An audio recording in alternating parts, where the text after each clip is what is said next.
Hello, I'm Stefan. I'm a technical trainer here at Centercode. And in this video, I'm going to showcase how our integrated surveys tools works within Centercode. So here I am at my Quest 3 Pro project. This is a test that I'm involved in. And at the bottom, you can see that we have an incomplete survey, which is our sample survey 1. So let's go ahead and complete that so we can see what a survey looks like.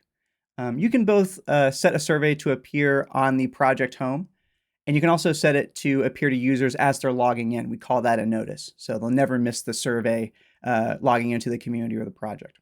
But let's go ahead and go over some of the choices available to us and some of the elements that we can program within our surveys. If you've ever used Google Forms or SurveyMonkey, you'll feel right at home here. We've got plenty of different options available to you. So first off, we have a label up here at the top. This allows us to split the form into different sections. So if we have like a basic section and then maybe a demographic section, etc., we can do that very easily. And then right below, we have all of our different choice elements. So choices like this allow users to predict from potential answers. So if I wanted to select this one, I've got some vertical options. I can also do horizontal options right here. You'll notice this little purple icon here. We'll get to that in a second. We also have a drop-down menu option, so we're going to go the other way. And then we have multiple choices as well. So if I wanted to select more than one choice in a question element, totally possible. Now you can see when I clicked on streaming music, another question appeared. So we do support conditionals within Centercode.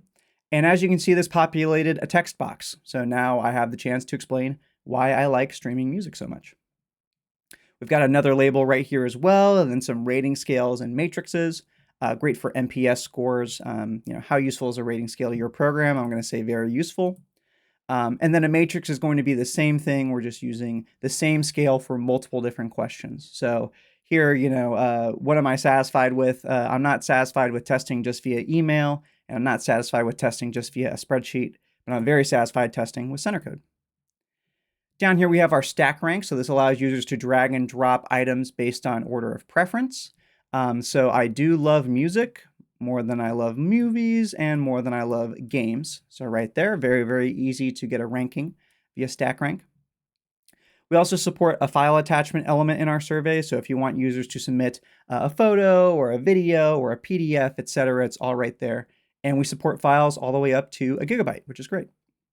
If you need to know exactly when a survey was completed or you need another date or time from a user, you can do that as well within your surveys. You just click on it right here, select the day, and there you go. And then we have one more label to round out our survey. Now, if I wanted to edit elements of this, it's very simple. I'm going to go over here to management and I'll scroll down to surveys.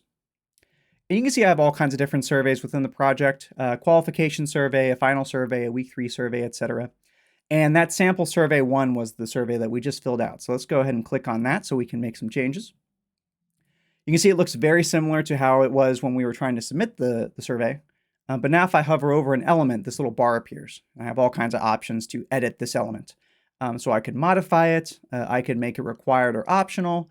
I could mark it as personal data. That was that purple icon earlier. So if you mark a field or an element as containing personal data, when someone opts out of your community or your project for whatever reason, that data is also going to be scrubbed along with them. So it's no longer going to exist in the platform. So really good there. I can insert another element above. I can change where this appears within our survey. And I can also just remove it if I want to. Now, note that removing an element is going to remove any data associated with that element as well. But let's go ahead and edit this, this choice question right here. So there's our element type at the top. We have our title, and we can also add an optional description if we want to. I can set how I'm going to display my different choices. So drop-down list, horizontal buttons, vertical, checkboxes, etc. Here's all of our choices that we programmed earlier, and I could even add another choice if I wanted to. You just add it in the box down here below. You can also randomize choice order. So if you don't want to introduce any kind of bias in how the question is being asked, maybe sometimes people see the first option as the preferred option. Well, you can randomize it and get rid of that. And then you can customize it. So where does this appear within our survey? I could set it after any of these choices or before any of these choices. I can also set the title style, add some column labels and some identifiers. I can mark responses as including personal data, and I could also save it as a preset. So lots of really great things that we can do with surveys within Centercode. I definitely invite you to scan the QR code that's appearing on the screen right now.